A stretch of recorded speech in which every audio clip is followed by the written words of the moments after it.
Welcome. In this video, I will show you how to fix the issue of app not installed, an error that you get when trying to sideload applications on Panasonic TV.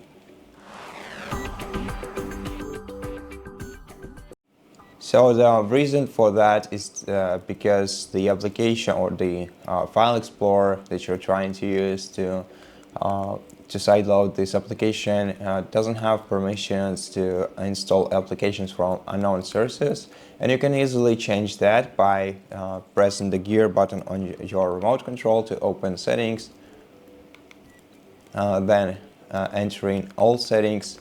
Then you're going to have to go to privacy, and in privacy menu navigate to the very bottom of this list to select security and restrictions, then select unknown sources, and now find the file explorer that you're using to install the application, or maybe the downloader if you're using it.